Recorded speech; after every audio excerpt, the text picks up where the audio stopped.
Hola, muy buenas. Estamos de nuevo en este último módulo en el cual vamos a hacer unas revisiones de casos clínicos correspondiente a los temas ya revisados. La dinámica pues es revisar el tema, un caso clínico común que se nos puede presentar en la consulta o durante la atención por urgencias y revisar algunos aspectos, sobre todo repasar de lo que ustedes ya han visto en los anteriores videos y mirar temas actualizados en el transcurso de este curso. Bueno, empezamos con este caso clínico. Este es el primer caso clínico de VIH. Entonces, se trata de un varón de 29 años de edad que acudió a urgencias por un cuadro de tos con expectoración blanquecina de varias semanas de evolución. Además de esto, astenia, adinamia, pérdida de 10 kilos de peso aproximadamente durante los últimos 2 meses. También disnea de moderados esfuerzos. Refería relaciones sexuales con hombres sin medidas de protección de forma habitual. Es fumador de 20 cigarrillos al día. Consumía alcohol los fines de semana e inhalaba marihuana de forma ocasional. No tenía antecedentes de interés ni tomaba tratamiento de forma habitual. A la exploración física, pues mostraba algunas constantes de signos vitales normales, a excepción de una temperatura de 37,2 y unos crépitos finos en ambas bases pulmonares. Su estado general en sí era normal y presentaba una exploración física a nivel del abdomen, a nivel de otros sistemas dentro de lo normal. No tenía adenopatías palpables durante el examen físico. Lo que tenemos son los siguientes exámenes de laboratorio para tener en cuenta: una prueba rápida de tercera generación. Es una prueba de tercera generación, lo distinguimos por estas siglas AB, que significa la detección de anticuerpos para VIH tipo 1 y para VIH tipo 2, la cual fue reactiva. Se hace una segunda el mismo día con una prueba rápida de cuarta generación. Aquí aparte de la detección de anticuerpos, está la detección del antígeno P24, la cual es reactiva. Con estas dos pruebas se confirma la infección por VIH. El hemograma del paciente, una anemia por una hemoglobina baja de 9,4, el resto normal. Y las pruebas iniciales para hepatitis C, el anticuerpo para hepatitis C, también hecho por prueba rápida, es negativo. Y el antígeno de superficie por prueba rápida para hepatitis B es negativo. La prueba treponémica es negativo, el examen de orina normal. El hemograma, como habíamos dicho, anemia, y aparte de esto nos reportan una linfopenia. Una radiografía de tórax que muestra algunos infiltrados intersticiales en las bases. Le realizan una baciloscopia seriada, no se observan bacilo ácido alcohol resistente, y la carga viral sale positiva con más de 345.000 copias por mililitro. Sus linfocitos TSD4 están en 90 células. Muy bien, con ese panorama de este caso clínico, pues típico de un paciente que asiste por síntomas constitucionales y por un síntoma respiratorio bastante llamativo, pues repasemos algunos datos que nos da la cuenta de alto costo, donde aproximadamente en estos reportes hasta enero del año 2022 se identificaron más de 141.787 personas viviendo con VIH en el sistema. De estos, miren que el 54% continúan siendo en una fase avanzada de la enfermedad por VIH, y es el síndrome de desgaste, como lo vemos acá. Ocupa un porcentaje bastante importante dentro de ese 54%. El 15% de ellos, su forma, digamos, de presentación de una enfermedad avanzada por VIH es el síndrome de desgaste. Y en segundo lugar, con un 7%, lo sigue siendo la tuberculosis. Así que si uno quita el síndrome de desgaste como uno de los síntomas definitorios o síntomas y signos definitorios de SIDA, pues nos quedamos que en primer lugar dentro de las causas infecciosas es la tuberculosis. Durante este periodo de año el aumento fue de un 40% de la notificación, más de 12.000 casos nuevos, y las pruebas presuntivas solicitadas fueron por cuadros clínicos compatibles. Nos da una idea de que los pacientes o las personas siguen consultando por eventos avanzados de la infección por VIH. El grupo poblacional predominante para este reporte fueron los hombres que tienen sexo con hombres, con un 44%, y lo siguen los consumidores de drogas no inyectables, con un porcentaje que va en incremento, va en aumento, con un 4%. Eh, es importante que ustedes conozcan que entre el diagnóstico y el inicio del tratamiento antirretroviral aproximadamente fue de 35 días. La guía nos habla de que debe ser menos de un mes, menos de 30 días el inicio, pero pues esto es un gran avance lo que hemos tenido en el inicio temprano de la terapia. La cobertura casi un 90% para tratamiento antirretroviral, y de los que están recibiendo tratamiento antirretroviral solamente se ha alcanzado el 76% de ellos con cargas virales indetectables a más de 6 meses de terapia. Sigue siendo uno de los regímenes de terapia antirretroviral más usados en Colombia el medicamento que le llamamos triconjugado, que es el tenofovir, entricitabina y favirenz, aunque no debería ser la terapia ideal a la luz de las nuevas guías, pero recordemos que estas estadísticas fueron tomadas antes de la aparición y la aplicación de las guías colombianas. Los pacientes que presentaron un fallo virológico, apenas el 24%, se alcanzó a hacer una prueba de genotipificación que debería estar por encima del 80%. La prevalencia en gestantes, mujeres en embarazo, que se les detectó la infección por VIH es del 0.2%. Y entre esas gestantes con VIH, su edad gestacional promedio fue aproximadamente a las 16 semanas. Es decir, a las 16 semanas de gestación se logró su diagnóstico. Solo el 67% de las gestantes que recibieron tratamiento antirretroviral, su última carga viral fue menor de 50 copias, es decir, en el último trimestre, un porcentaje bajo y preocupante, pero la transmisión materno-infantil fue por debajo del 1% en Colombia durante este análisis del periodo, fue del 0.51%. Bueno, teniendo en cuenta estas estadísticas, recordemos que dentro de las estrategias, esto estamos recordando conceptos de otros videos anteriores, es la implementación del algoritmo para hacer un buen diagnóstico de infección por VIH. No nos olvidemos, y que dentro de ese algoritmo está la implementación de pruebas rápidas y la implementación también de que estas pruebas rápidas sean no solamente tomadas a nivel institucional, sino extra institucional y de base comunitaria. Y también el avance pues, que se tiene sobre la implementación de las pruebas de autotest o pruebas en casa, que también nos facilita el tamizaje y disminuye la discriminación y la estigmatización de las mismas. Tenemos que seguir ofertando las pruebas de VIH a todos los programas, no solamente en la consulta externa.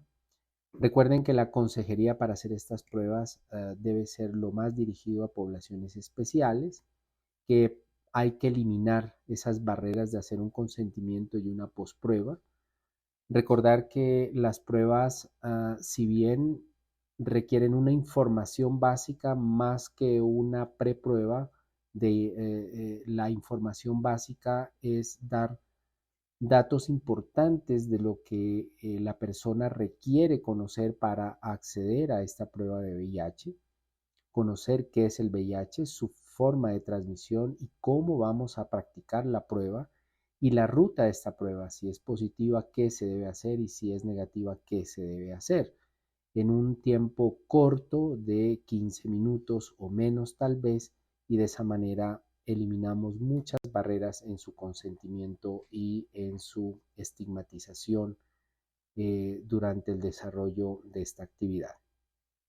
La idea, como ustedes saben muy bien y lo que lo hemos visto en el transcurso de estos videos es que suprimir la carga viral a lo máximo que se puede hacer, que es menor de 50 copias durante un tiempo lo más duradero posible, eso se llama supresión viral prolongada, va a reducir la mortalidad asociada al VIH.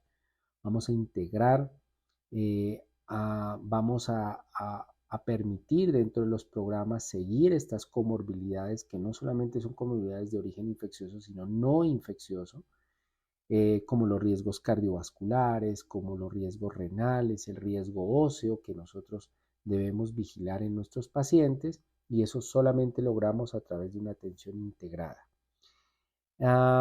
Aparte, además de un tratamiento antirretroviral, tener siempre presente que nosotros también tratamos comorbilidades no transmisibles, la hipertensión, la diabetes, el sobrepeso, las adicciones, la salud mental, y también promovemos las inmunizaciones en este grupo de pacientes viviendo con VIH. Esa es la única manera de restaurar y preservar la salud global en todos los pacientes que viven con la infección, y recordar que indetectable es igual a intransmisible. La no detección del virus gracias a la terapia antirretroviral logra evitar la transmisión en algo que los estudios anteriores, lo que se ha reportado con un riesgo de 0% en el riesgo de transmisión a parejas seronegativas. Y esto solamente se lograría con una adherencia adecuada, y en esta adherencia puede aumentar la expectativa de vida en nuestros pacientes. También recordarles que las pruebas de carga viral son unas pruebas de carga viral de detección del RNA, son pruebas cuantitativas.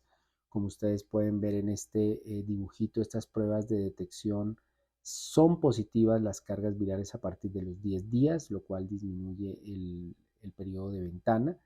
Y las pruebas de cuarta generación, ya sea pruebas de ELISA, quimioluminiscencia o pruebas rápidas de cuarta generación, pues pueden tener un periodo de ventana incluso entre 15 a 20 días, lo cual pues nos coloca en una ventaja muy alta para hacer detección temprana.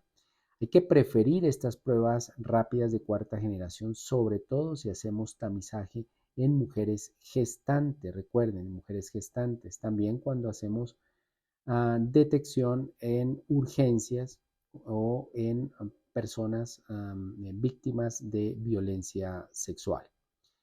Las pruebas de Western Blot, cabe en este momento recordarles que no son unas pruebas ideales para el tamizaje inicial, ni como primera ni como segunda prueba. Las usamos como cuarta prueba cuando las demás hay inconsistencias en los anteriores resultados. El Western Blot tiene un periodo de ventana muy prolongado que puede llevar más o menos entre los 30 y 40 días para que dé positivo, o algunas veces incluso puede seguir dando pruebas indeterminadas después de los 2 meses. Por lo tanto, este Western Blot se convierte pues en una prueba que no es ideal dentro de los tamizajes primarios y dentro del algoritmo de diagnóstico, donde ustedes pueden ver cómo es la confirmación. Se hace con dos pruebas, primera prueba y segunda prueba, y ambas deben ser diferentes en técnica, diferentes en plataforma, pero no diferentes en tiempo, porque estas dos pueden hacerse en el mismo momento durante la consulta de nuestro paciente. Recordar que en el caso de que la primera prueba es positiva y la segunda prueba es negativa, aquí sí usamos una tercera prueba que lo ideal sería hacerla por medio de carga viral RNA cuantitativo, que en caso que no tengamos una carga viral para hacer una tercera prueba, es válido hacer otra prueba que sea diferente técnica a la primera y la segunda. La carga viral positiva es cuando la carga viral es superior al método de detección que nos dice el laboratorio. Por lo general, y la mayoría de los laboratorios detectan un valor desde 40 copias del virus en adelante. Es decir, que si el método de detección de nuestro laboratorio detecta de 40 en adelante, pues es positiva por encima de 40. Si hay laboratorios que detectan 20 copias como mínimo, entonces serían 20 o más el método de detección. Y cuando no detecta, cuando está por debajo de estos límites de detección, por debajo de 20 o por debajo de 40 copias, dependiendo, pues en este caso estaríamos descartando la infección por VIH. Eh, Recordar que cuando uno antes de iniciar un tratamiento antirretroviral, y como lo vimos nosotros en el ejemplo del caso clínico que les traigo, hay unos mínimos de laboratorio para empezar un tratamiento. Cuando es posible que uno pueda iniciar un tratamiento antirretroviral el mismo día que se hace el diagnóstico, sí es posible, siempre y cuando se tenga ya la disponibilidad de mínimos de resultado. Eh, por ejemplo, la carga viral. La carga viral es muy importante conocerla eh, incluso antes del tratamiento antirretroviral. Lo mismo los linfocitos T, CD4, CD8 y CD3, tener información de estos linfocitos también son claves para el inicio del tratamiento antirretroviral. Conocer la función renal del paciente a través de la creatinina o conocer la función hepática a través de estas dos enzimas ALT y AST antes de empezar un tratamiento antirretroviral. Conocer si es un paciente con coinfección con hepatitis B a través del antígeno de superficie o si tiene coinfección con hepatitis C a través del anticuerpo para hepatitis C. Y obviamente, si todo paciente sintomático respiratorio antes de comenzar el tratamiento, se le debe estudiar siempre tuberculosis activa a través de la toma de la PCR, que puede ser de cualquier modalidad, de GeneXpert, GeneXpert Ultra, Genotype, etcétera, con medio de cultivo líquido y radiografía de tórax para poder descartar si tiene coinfección con tuberculosis, porque en estos casos se debe iniciar primero el antituberculoso y antes de los 15 días de haber iniciado el antituberculoso comenzar ya el tratamiento antirretroviral independiente de los CD4 que se tengan. Siempre ha habido discusión o hay alguna discusión sobre si se necesita conocer los valores de carga viral y de linfocitos TSD4 antes de comenzar el tratamiento antirretroviral, ya que estos laboratorios pueden demorarse más o menos entre 1 a 2 semanas y en algunos casos hemos tenido que pueden demorarse más tiempo y esto retrasar el inicio de terapia antirretroviral. Por lo tanto, cuando hay una urgencia de iniciar el tratamiento antirretroviral, lo que se recomienda es que por lo menos se garantice la toma de las muestras de este par de exámenes y iniciar ese mismo día la terapia antirretroviral y esto aplica sobre todo en pacientes en hospitalización. Pero como ya se le ha tomado estas muestras, podemos esperar los resultados y con esto ya definir profilaxis o ajustes de terapia. Bueno, cuando nosotros vemos los prevalentes de coinfecciones y de comorbilidades en Colombia, o en otras palabras, cómo se presentan clínicamente los pacientes en estadio SIDA en Colombia, que es ese 54% donde nosotros diagnosticamos, pues ustedes pueden ver que es el síndrome de desgaste asociado al VIH el más frecuente. Hay una definición muy sencilla. El síndrome de desgaste asociado por VIH es aquella persona que haya perdido en el último mes por lo menos el 10% de su peso, o aquella persona que esté perdiendo peso y que su índice de masa corporal sea menor a 19 y que esta pérdida de peso no sea intencional. Y miremos que el 20% de todos los pacientes en estadio de SIDA en Colombia tienen esta presentación característica. Segundo, se presentan como tuberculosis, ya sea pulmonar o extrapulmonar, así que la colocamos a la tuberculosis como la primera infección o causa infecciosa asociada a inmunosupresión severa a SIDA. Por lo tanto, todo paciente debemos hacerle la búsqueda y no solamente a través de la tos, sino también de otros síntomas que ustedes conocen y que ya lo repasamos, como la sudoración, la pérdida de peso o la fiebre. Le sigue la toxoplasmosis cerebral, la candidiasis esofágica o pulmonar, la neumonía por neumocistis girovesi, la diarrea también crónica por más de un mes por estos parásitos, criptosporidiasis, por ejemplo, el sarcoma de Kaposi, que todavía lo estamos viendo con frecuencia, y el criptococo extrapulmonar, sobre todo criptococosis meningea.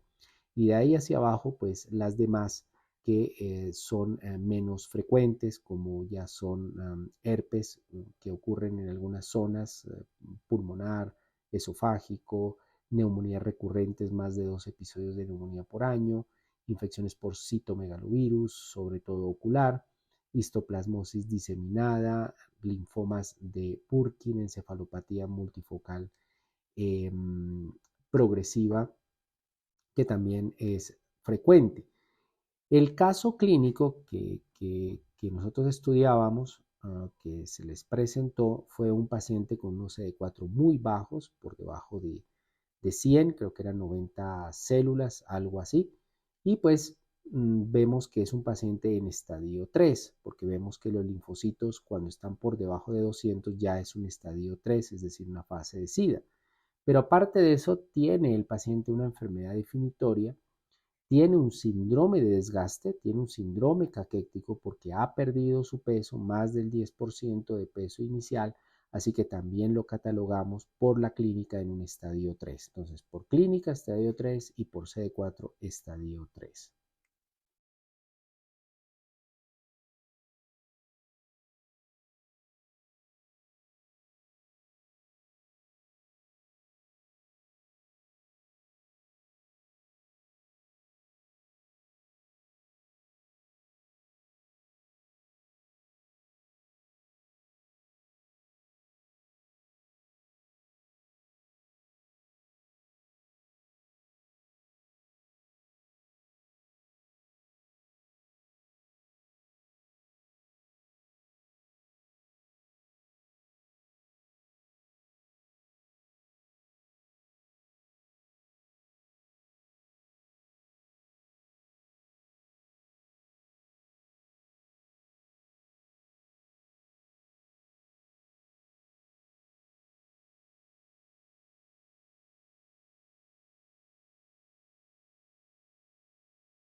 Bueno, aquí tenemos entonces los diferentes esquemas. Estas son las guías tomado de la guía práctica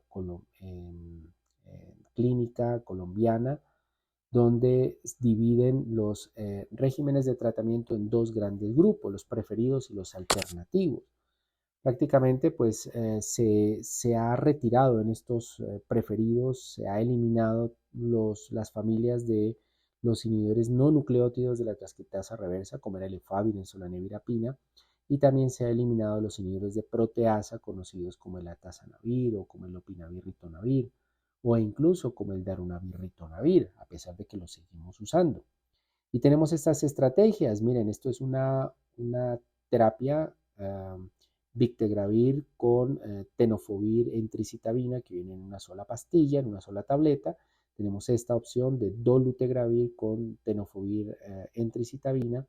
Y tenemos también esta opción de dolutegravir con tenofovir en tricitabina. Aquí tenemos dos diferencias, que el tenofovir viene en dos presentaciones. Esta es la original tenofovir diproxilfumarato y este es el profármaco, que es el tenofovir alafenamida, pues que tiene algunas ventajas sobre la protección que se puede hacer sobre el riñón y sobre el hueso.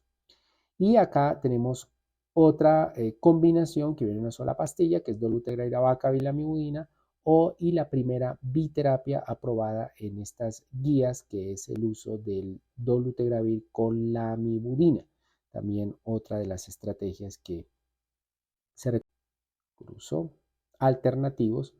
Tenemos como alternativos los esquemas con doravirina, que es un medicamento nuevo dentro de la familia del inhibidor no nucleótido de la transcriptasa reversa de alta barrera genética, que viene en combinación con tenofovir con lamivudina. Tenemos doravirina solo con tenofovir en tricitabina.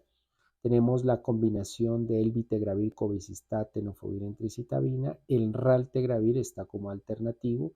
Puede combinarse con abacavir, la mibudina, o combinado con tenofovir en tricitabina. Entonces, todas son las opciones alternativas que nos recomienda la guía.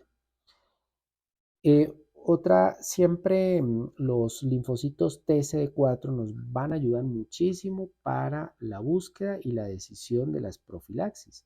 Pues búsqueda porque en los CD4 entre más bajos, la probabilidad de adquirir enfermedades oportunistas es mayor. Pero estas enfermedades oportunistas aparecen dependiendo del valor y el conteo del CD4, a excepción de la tuberculosis, que puede aparecer con cualquier CD4. La diferencia está en que entre más bajo, es decir, menor de 200, las tuberculosis son con mayor frecuencia extrapulmonares y son pausivacilares, ¿sí? Cuando están menor CD4 menor de 200, y aquellos CD4 mayor de 200, pues las tuberculosis son las típicas que pueden aparecer incluso en población general y pueden causar reacciones inflamatorias, son multivacilares y además de eso con hallazgos de radiografía típicos, pero eso es cuando los CD4 están mayor de 200. Por debajo, pues ya son hallazgos más atípicos en tuberculosis. Sin embargo, otras infecciones, digamos, oportunistas como la toxoplasmosis, sí tenemos que tener en cuenta los CD4. Miren que los pacientes que tienen una IgG positiva para toxoplasma con un CD4 bajo, pues deben ser candidatos para profilaxis con trimethoprim-sulfa, que se puede dar una vez al día o 3 veces por semana o incluso 2 veces a la semana también es válido.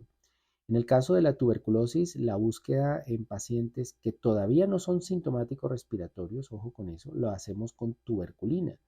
Y si tenemos disponible tuberculina, o si no, con otras pruebas pues modernas como los IGRA, que es una prueba en sangre, que también es válido como la PPD. Si la prueba de PPD es la prueba de la tuberculina, si esta prueba es positiva mayor de 5 milímetros o el paciente con VIH ha estado en contacto estrecho con un paciente índice de tuberculosis, pues se le debe ofrecer la profilaxis. Profilaxis que puede ser isoniazida 6 meses o isoniazida rifapentina una vez a la semana por 12 dosis, que también es bastante usado. Si la PPD es negativa y el paciente tiene CD4 menor a 200, la recomendación es volverla a repetir, ojalá en el primer mes. Ese es el famoso efecto booster, que es volver a repetir la prueba cuando sale negativa. Ojo, que estas búsquedas de tuberculosis es para tuberculosis búsqueda en prevención primaria, es decir, tuberculosis latente. No estamos hablando de tuberculosis activa. La tuberculosis activa se busca a través de pruebas de radiografía, PCR y cultivo. ¿Qué hacemos? ¿Cómo hacemos la prevención en el caso de neumonía por girovesi? Pues todo paciente con linfocitos TSD4 menor a 200, y lo hacemos también con trimethoprim sulfa todos los días o 3 veces a la semana. Para criptococo neoformas usamos el antígeno en suero para criptococo. Lo recomendamos a toda persona o todo paciente con CD4 menor a 100, ¿sí? Y la profilaxis se usa con fluconazol 3 veces a la semana, o también se puede hacer con itraconazol. Y en el caso de histoplasmosis, pues se usa la detección del antígeno en orina, antigenuria de histoplasma, y se les va a recomendar a los pacientes con CD4 menor de 150 con factores de riesgo ocupacional o residenciales, y la profilaxis se puede hacer con fluconazol oral o con itraconazol. Cándida no se recomienda hacer profilaxis.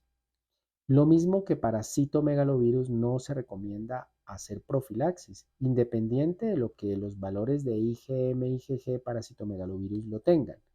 Y en el caso de Mycobacterium avium complex, solamente se va a recomendar usar profilaxis con acitromicina siempre y cuando el paciente tiene unos CD4 muy bajos, menores a 50, y todavía no ha iniciado terapia antirretroviral. Y se puede hacer con acitromicina 1200 una vez a la semana, o 1500 mejor, una vez por semana. Bueno, volvamos a nuestro caso clínico. ¿Qué pasó con nuestro paciente? Bueno, las pruebas que nosotros habíamos mostrado y lo que ustedes pues se imaginaron era que es un paciente con una infección por VIH estadio 3, con una sospecha de una neumocistosis, o sea, se estaba sospechando una neumonía por girovesi, tal vez por esos infiltrados basales intersticiales, así que pues se inició trimethoprim sulfa. Tenía un síndrome caquético, que es por la pérdida de peso, más del 10% de su peso, pero estaba sintomático respiratorio. Si bien se estaba pensando en una neumocistosis por girovesi, pero el diagnóstico de tuberculosis siempre debe permanecer. Así que no se descartó esa tuberculosis. Bien, pero ¿qué pasa? La vaciloscopia le dio negativa a este paciente, así que las pruebas que se le hicieron, porque después ustedes ven acá que luego se completaron más pruebas, unas pruebas hepáticas salieron normales, la tasa de filtración glomerular salió bien, incluso le hixeron pruebas metabólicas, perfil lipídico, glucosa, TSH, todo eso salió normal. Y miren, le hacen prueba molecular para tuberculosis, un GeneXpert, que detecta el complejo del Mycobacterium tuberculosis sensible a isoniazida. El cultivo líquido por MIGID a las 6 semanas es positivo para Mycobacterium tuberculosis. El antígeno para criptococo es positivo, toxoplasma IgG positivo, y el fondo de ojo de dilatación hecho por un oftalmólogo es normal. ¿Por qué se hacen estas pruebas? Miren, recuerden que el CD4 del paciente era menor a 100. Así que este paciente pues tenía todos los riesgos de otras enfermedades oportunistas. Si bien se estaba pensando o se piensa en que tiene una neumonía por girovesi, y eso es válido por los infiltrados que tenía a nivel intersticial, sin embargo, las vaciloscopias no son una prueba ideal para buscar un paciente sintomático respiratorio con VIH. Y miren que el GeneXpert, que se le hizo solamente con una sola muestra, detectó el bacilo.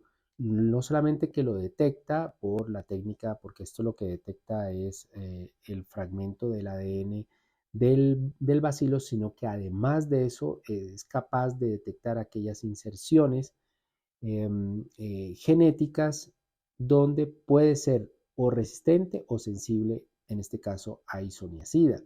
Recordemos que el GeneXpert ha evolucionado a otros GeneXpert de mayor sensibilidad, como el GeneXpert Ultra, pruebas que incluso son capaces de detectar resistencia a rifampicina y no solamente a la isoniazida. En este caso solamente nos reportó isoniazida. Y el cultivo para cultivo líquido ya no se demora tanto porque son líquidos y estos detectan a las 6 semanas, ya detectó y confirma la infección. Pero miren, con esos CD4 bajos, sin embargo, tiene riesgo el paciente de tener un criptococo, así que se lo somete a profilaxis con fluconazol o con itraconazol. Toxoplasma le dio positivo, hace que se lo somete a profilaxis con trimetoprim sulfa. Y el citomegalovirus, que es uno de los virus frecuentes y prevalentes en Colombia, es el causante de alteraciones oculares, sobre todo de retinopatía asociada a VIH. Y estas retinopatías solo y solo pueden ser diagnosticadas por el ojo clínico de un oftalmólogo a través de un fondo de ojo con dilatación. En este caso, pues nuestro paciente nos dio que era normal.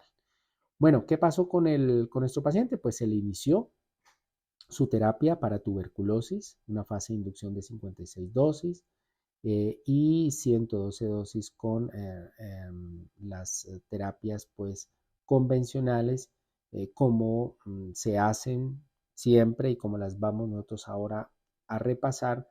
Tenga o no tenga VIH, un paciente debe recibir estas mismas fase de inducción y una fase de mantenimiento. Son 56 dosis de isoniazida, etambutol, piracinamida, rifampicina y 112 dosis, que son 4 meses más, de rifampicina con isoniazida. Bien, pero la pregunta era, ¿cuándo iniciar el tratamiento antirretroviral y con qué lo? Y esto es lo que nos dice precisamente la resolución 227 de tuberculosis del ministerio, que divide las poblaciones como una población general, que es la típica paciente sintomático respiratorio, tosiendo más de 15 días, tos y expectoración más de 15 días. Pero aquí está el grupo de pacientes con VIH o inmunosupresión. No solamente paciente VIH, también ahí incluye las personas que reciben terapias inmunosupresoras o que estén en tratamiento de una patología que cause una inmunosupresión y los pacientes de VIH. En ellos, la tos en cualquier momento, cualquier tiempo, sudoración, fiebre y pérdida de peso. No es necesario que tengan las cuatro, con una de ellas ya es sintomático respiratorio. Tenemos poblaciones vulnerables, privados de la libertad, grupos étnicos, habitantes de calle y también estamos nosotros ahí como trabajadores de la salud que si tenemos tos y expectoración más de 15 días, seríamos sintomáticos respiratorios y ameritamos todo el estudio a través de pruebas especiales, incluso también pruebas moleculares en este caso, y están los niños y niñas menores de 15 años, que sintomático respiratorio sería pues una tos con o sin expectoración para más de 15 días, pero aparte de eso, fiebre mayor de 8 días, pérdida o no ganancia de peso en los últimos 3 meses, etc. Veamos los pacientes de VIH. Los pacientes de VIH se les hace pruebas moleculares en su estudio cultivo y por acá pues ahí está la imagen, es la radiografía. Son las 3 pruebas que se recomiendan. Ustedes han leído muy seguramente que existen estas pruebas rápidas que se llaman pruebas rápidas de lipoarabinomanam. Son pruebas de detección de tuberculosis en orina, pero ojo, no nos confundamos. Estas pruebas solamente tienen, porque tienen una sensibilidad baja del 52% y una especificidad del 87%, solamente se recomiendan para la búsqueda de manera complementaria en los pacientes sintomáticos para tuberculosis que tengan VIH, que tengan unos CD4 muy bajos por debajo de las 200 células y en aquellos que se les está sospechando una infección diseminada miliar, son el grupo donde mayor, digamos, rendimiento ha tenido la detección del lipoarabinomanam en orina. Entonces, sobre todo, mejor dicho, en otras palabras, funciona muy bien para las infecciones extrapulmonares con pacientes VIH con CD4 muy comprometidos. Bueno, Pero la otra pregunta era con qué le vamos a iniciar terapia antirretroviral y aquí nos vamos a la guía de VIH y nos dice pues que el tratamiento antirretroviral ideal debe enfocarse usando el Efavirenz, tenofovir, entricitabina, pero también se puede usar raltegravir, tenofovir, entricitabina o el dolutegravir, tenofovir, entricitabina. Y si no hay tenofovir, entricitabina, pues está el abacavir, lamivudina, que también es válido. Lo que no se va a recomendar es ningún medicamento dentro de la familia de los inhibidores de proteasa. Doravirina y Victegravir no, porque no hay mucha evidencia y parece que aunque ya hay estudios que pueden respaldar un poco el uso del Victegravir, pero hasta ahora no hay nada concluyente. Y nada de lo que tenga ritonavir, ni mucho menos cobicistat, no se puede usar. Las personas que tengan o que vayan a usar un tratamiento antirretroviral basado en dolutegravir, raltegravir, incluso requiere doblar la dosis. ¿Y por qué este cuidado? Y precisamente el cuidado está por las interacciones farmacológicas, debido a que la rifampicina, incluso rifapentina, cualquiera de estos dos medicamentos usados en el tratamiento para la tuberculosis, pueden ser inductores del citocromo P450 a nivel hepático, haciendo que este citocromo metabolice mucho más rápido los antirretrovirales, reduciendo la eficacia y la acción del antirretroviral en el tiempo y por lo tanto disminuyendo su eficacia, bueno, y causando incluso problemas tan serios como la resistencia al VIH. Bueno, otra de las preguntas era en cuánto tiempo iniciarlo, y esto pues ya lo había insistido antes, es de que la Organización Mundial de la Salud a partir del año 2021 nos dice que el tratamiento antirretroviral en pacientes con tuberculosis debe iniciarse lo antes posible, dentro de las 2 semanas posteriores al inicio del tratamiento contra tuberculosis, independiente, sin importar el CD4 que se tenga. Recordar las excepciones: meningitis por criptococo, meningitis por tuberculosis, donde el tratamiento antirretroviral se debe postergar 4 a 6 semanas. Y esta es de este año, las recomendaciones de la Organización Mundial de la Salud nos vuelven a insistir nuevamente el uso de el tratamiento estándar que se usa, 2 meses de isoniazida, rifampicina, piracinamida y etambutol, seguido de 4 meses de isoniazida, rifampicina. Esto debe ser de administración diaria, ¿sí? Ahora ya no se habla tanto de meses, sino de dosis, ¿no? 56 dosis acá y acá 112 dosis que hay que completarlas. Y algo nuevo, pues, de esta guía no está implementado en Colombia, que es el tratamiento acortado de 4 meses. El de acá dura 6 meses y este es un tratamiento acortado de 4 meses. Y esto todavía pues falta, digamos que hay que mirarlo con precaución por ahora. Se recomienda para mayores de 12 años, todavía no se ha recomendado para pacientes con VIH o con inmunosupresión, donde 4 meses son un tratamiento que se le da a los 2 primeros meses, el uso de isoniazida, rifapentina, moxifloxacina, ¿sí? Piracinamida. La moxifloxacina lo que está haciendo es reemplazar el etambutol. Y 2 meses de isoniazida, piracinamida, moxifloxacina. Entonces esto pues es como la terapia que, que digamos que puede llegar en un futuro, que es una terapia cortada de 4 meses, pero bueno, por ahora lo dejamos ahí como una información. Y el tiempo de terapia antirretroviral es la misma, son 6 meses en total, independiente de la forma de tuberculosis que se tiene, ya sea de pacientes con VIH o pacientes sin VIH. Entonces ya no es eso de que como tenía VIH demore 12 meses de terapia, no, son los mismos 6 meses. Si hay unas excepciones, obviamente, en el caso de tuberculosis genitourinaria, en el caso de tuberculosis ósea o en tuberculosis meningia, o algunos casos clínicos donde la tuberculosis es extensa, cavitada, bueno, se puede considerar extender la segunda fase. Pero digamos que estas tuberculosis, sobre todo la meningia y la ósea, se extiende casi un año, ¿no?, de terapia antirretroviral. Serían excepciones, pero la pulmonar sigue siendo 6 meses para todos. Bueno, con esto finalizamos el análisis de este caso clínico, de este repaso que acabamos de hacer. Comentarles que nuestro paciente terminó bien su terapia, más o menos a los 10 días empezó un tratamiento de tenofovir entecitabina favirenz y le ha ido muy bien. Nuestro paciente sigue pues en nuestros programas. Bueno, entonces muchas gracias por su atención y nos vemos en un próximo video.